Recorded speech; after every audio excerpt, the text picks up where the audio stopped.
Hey there, avid listener. Thanks again for tuning into the Sins Workshop podcast. Hope you're having a wonderful day, and I hope this new year is continuing to treat you all well.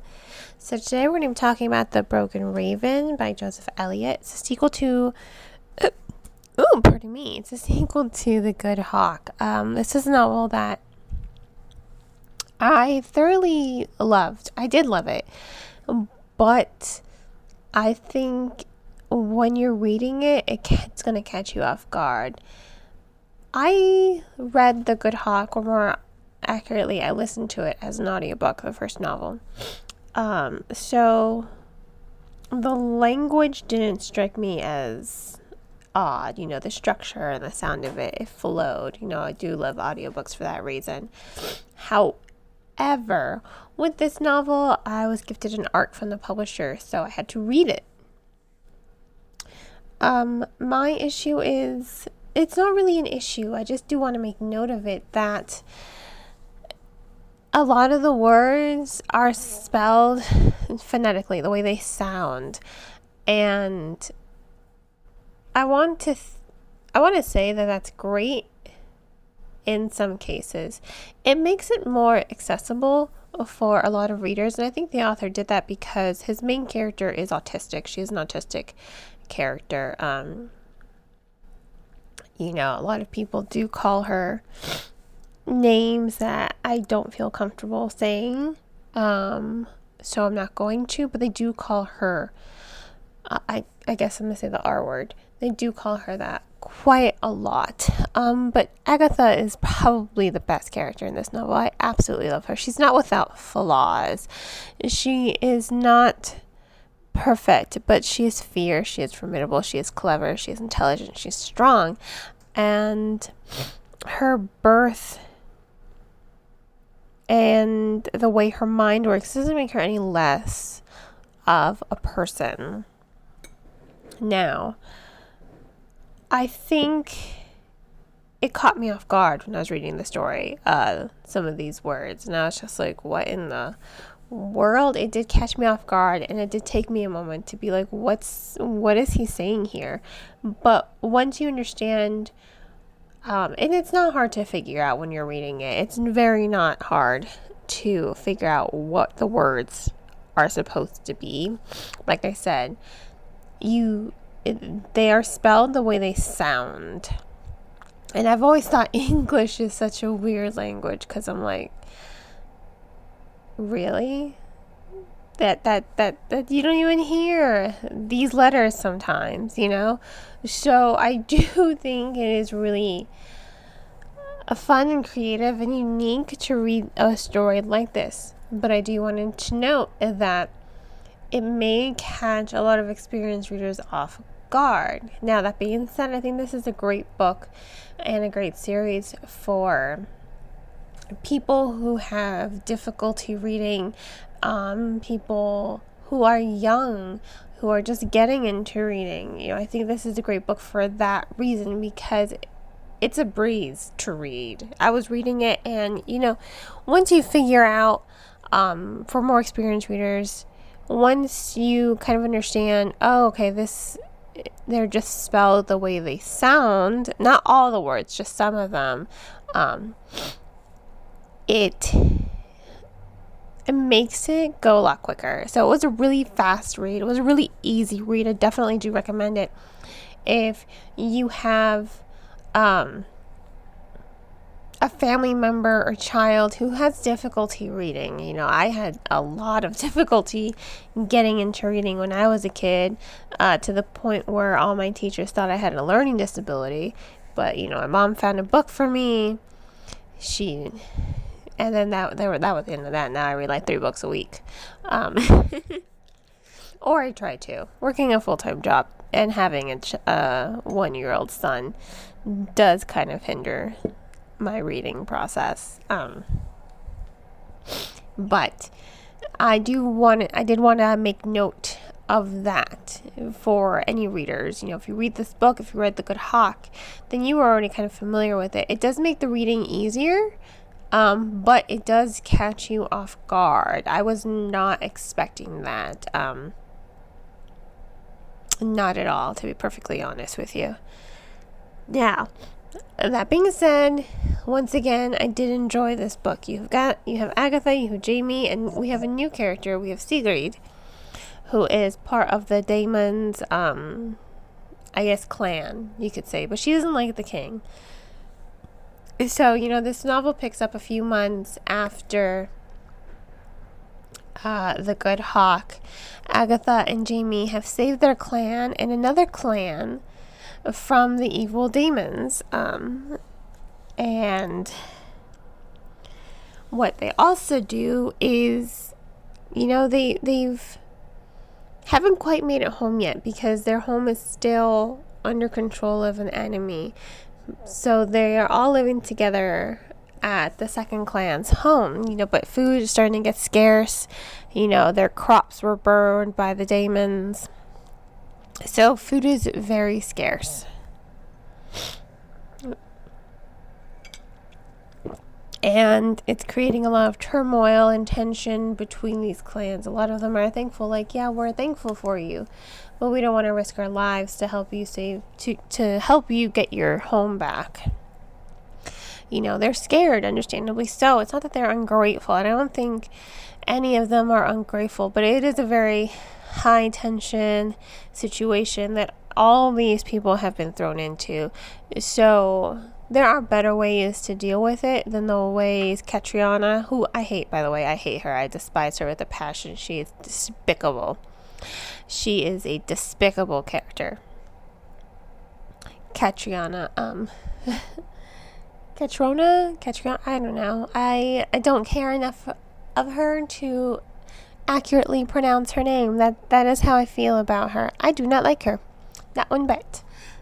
So I think it is a very interesting novel. It is different than the first novel because the situation is different. The story progression is different. They're not traveling across the land anymore. They are just trying to deal with the turmoils at home. However, in a struggle between Agatha and Catriona, they release the shadow creatures who no longer have something to control them. So they're just killing indiscriminately at this point. So Jamie has the thought, let me find the creator. Let me find the creator of these shadow beings. So he does get to go on a little bit of an adventure. He has to go find the Bow Riders again. That does put him face to face with Cray. And that does also encourage him to continue to explore his sexuality because he is attracted to Cray. But in his clan, homosexuality is frowned upon. It is not duth, as they would say. It's not kosher, for them. So he's trying to he's still reeling, from the first book. He's still reeling from all the death that he saw, the destruction that he witnessed, and his own sexuality that he never really thought to put into question. His clan works so differently from other clans, he's discovering, and he's seeing that there is a much bigger world than his clan out there, and so he's really confused with what to do. Now, I think it's a really good development of Jamie's character. I like how this story gives Jamie more chance to shine. I think really Agatha was the star of the first novel, and she's still pretty formidable in this novel as well. I do appreciate her as a character. She is very strong. She is very compassionate. She's very thoughtful and clever. And I like how she doesn't let people put her down. I like how she stands up for herself and stands up for what's right. She's willing to go to an enemy clan to be like, look, there are a bunch of innocent people here. You're not all bad. What you did was bad to steal our home, but I don't want you all to die. She puts her life on the line for these people who stole her home. And I think that that's very commendable for her. I don't know that I would be good enough to do that. I think we all like to think, oh yeah, we would totally be kind enough to do that. But considering that Agatha and her friend, Jamie's friend, gosh, I can't remember her name.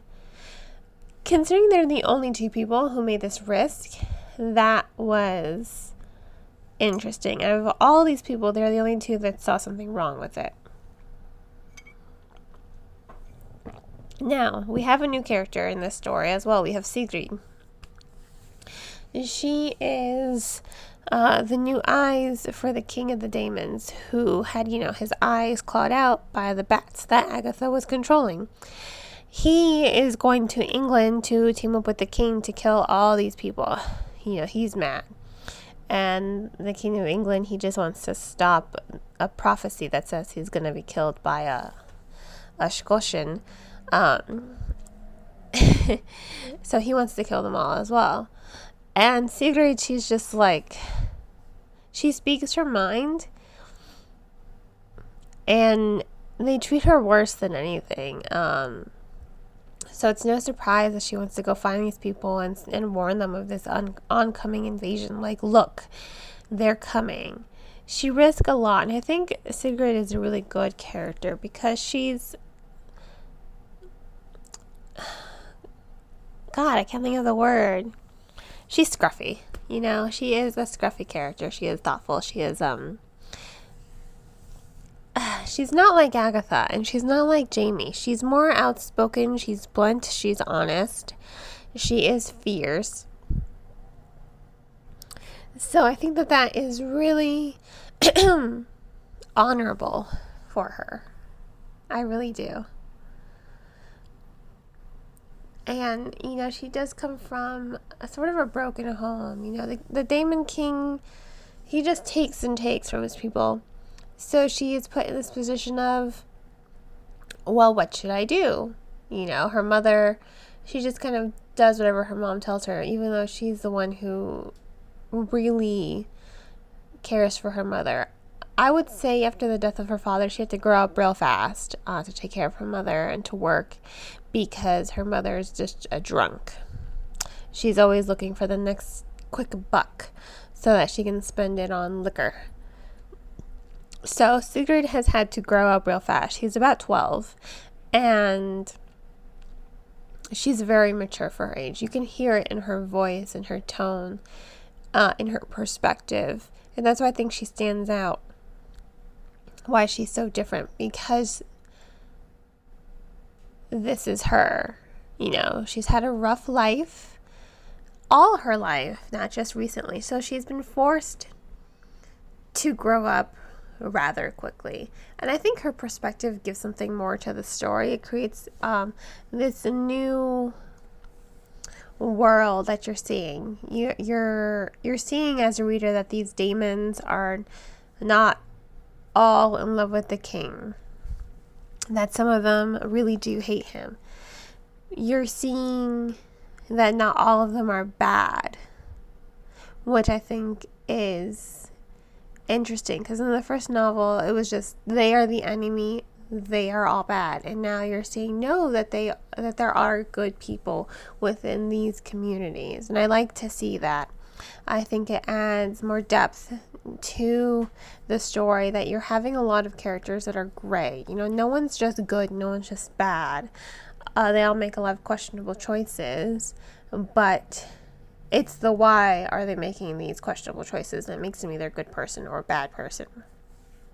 So once again, this is The Broken Raven. I think it's a great book. Honestly, I'm looking forward to the next one, because wow, that cliffhanger. I am looking forward to the next book. I am really intrigued to see where this story goes. I do love these characters, and once again, this is a great book that is accessible to any reader, and I think that is what really makes it stand out. So I'm gonna go ahead and give The Broken Raven 4.5 out of 5 stars. 4.5. Didn't quite blow me away, but I still do think it is an excellent novel and definitely worth reading. Now you can go ahead and purchase this book off of bookshop.org or check it out from your local library if money's tight. Please do not forget to support Sins Workshop by liking this podcast and sharing it with all your book-loving friends. I hope you all have a great rest of your day. And as always, happy reading.